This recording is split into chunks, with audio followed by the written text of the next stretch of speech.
Gawin kong automatic washing machine. So kapag spin dry, nagiging wobbly siya. So yan, dahil wala nang laban. Makita mo, napakalambot, di ba? Oh, once na gawin ko yan, hindi na ganyan yan. Yan, so natanggal ko na yung dalawang suspension niya. Ito, yan, so may problem yan. So, iuwi ko sa shop, then i-repair ko. Then tomorrow ko ibabalik. Yan. Yan, isang sign na may problem. Tanggalin ko pa yung dalawa. Sige ma'am, pagka-repair ko to, pagbalik ko ma'am tomorrow niyan, hindi na siya ganyan kalambot. Yan. Yan yung cause kung bakit siya nagiging masyadong wobbly kapag spin dry. Hindi na siya mag-iingay. Yun nga po. Kasi yan pong ganyan, yung ganyan po na sobrang malambot na yan yung suspension niya, yan yung nagiging cause kung bakit siya nagiging makalabog sa spin dry. Yan po ang aking i-repair. Na hindi kabisado na ibang technician. Ako po kasi hinuli ko yung sikreto kung paano i-repair yun. Okay. Bakasin ko lang po yung dalawa. Ito ang gagawin ko na Whirlpool top load automatic washing machine. 10.8 kg. So malaki siya. Ang problem niya, kapag spin dry, kumakalabog siya. Wobbly. And then, babalik siya magkaroon ng water.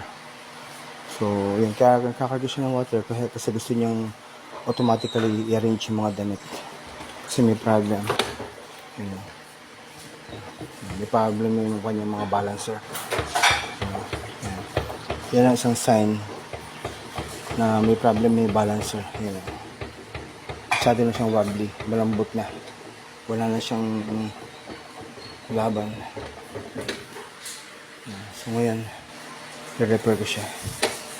Mahirap yung problem to. So marami akong nagagawang ganito lang. Hindi nagawa ng ibang technician.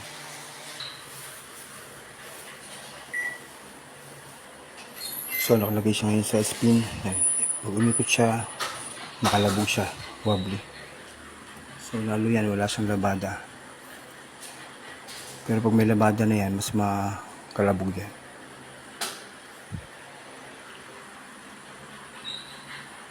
Spin dry. Pero sa wash okay siya.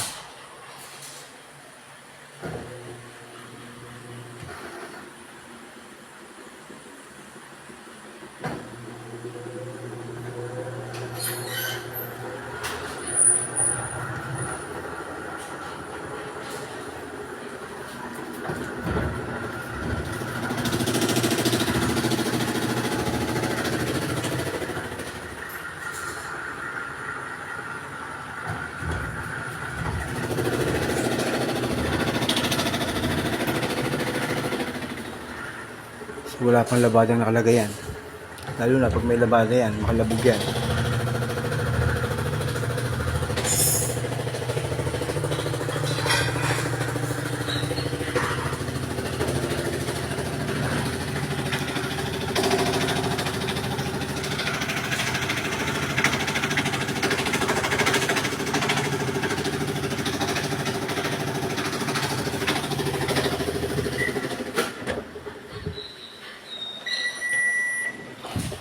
So, isang palatandaan kung may problem talaga sa balancer niya. Kapag ganitong malambot, malambot siya. Malambot, bouncy, wala siyang laban. So, ngayon gagawin ko na yan. Hopefully, matapos agad. Yung mga balancer may problem dyan, yung 4 na suspension. So, marami akong nagagawang ganito. Hindi magawa ng ibang technician.